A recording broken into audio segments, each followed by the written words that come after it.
bir yayınlasın. Tamam. Tamam.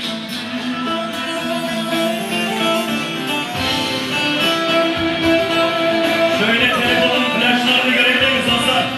Telefonun flaşlarını açalım. Telefon flaşlarını açalım. Haydi. Adim için. Adi için açalım.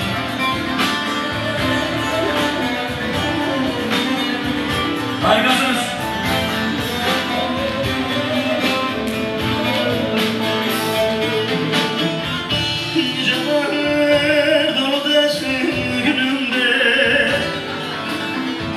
Beni yalnız kaybolan mıydım?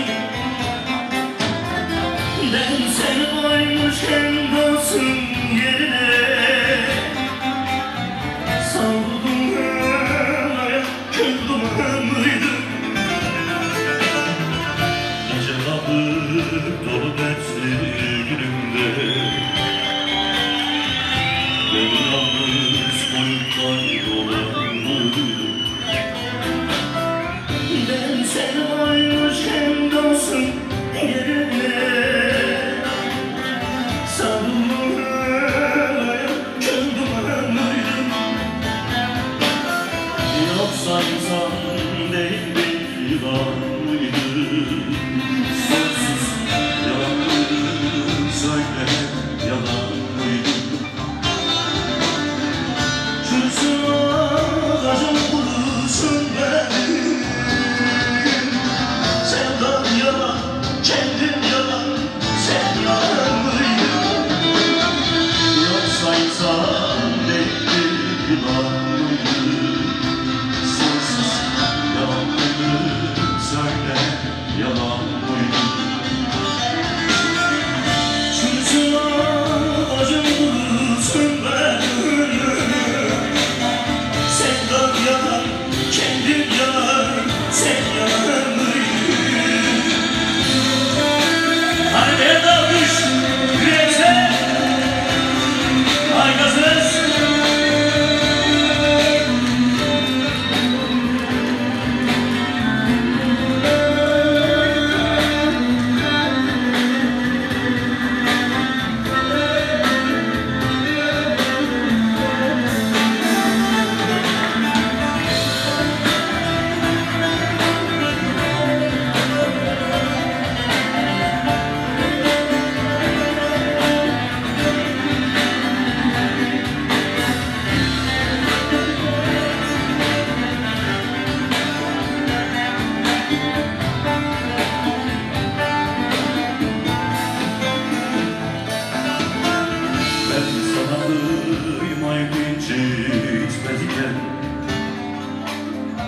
Derdimin üstüne dert koyan mıydım?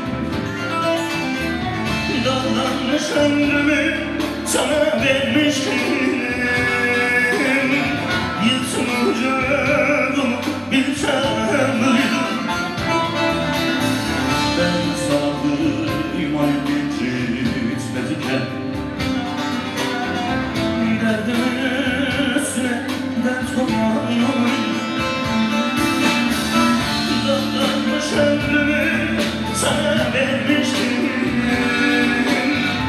Yırtılacağım bilsem mıydım?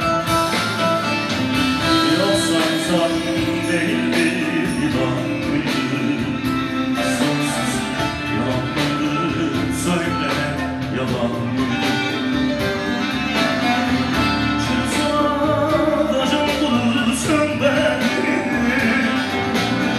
Sevdam yalan, alim gerçek, sen yalan mıydın? Yoksa insan değil bir yılan mıydı? Sonsuz yalan mıydı? Çürüsün acım bulursun beni. Sevdam yalan, kendin yalan, sen yalan mıydın? Evet, teşekkür ederim. Fazla konuşup zaman almak istemiyorum. Sizden 3 şey rica edeceğim. Emekçilere bir alkış.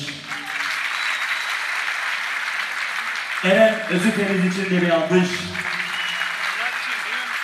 Sonra da Kıvırcık Ali'ye bir alkış gelsin. Hoşça kalın, dostça kalın. Çok teşekkür ettim. Evet. Sağ olun. Çok teşekkür ediyoruz efendim. Taner Macera. Değerli misafirler, şimdi yine bir beyefendi gelecek. Alkışlarla Yıldırım Budak geliyor.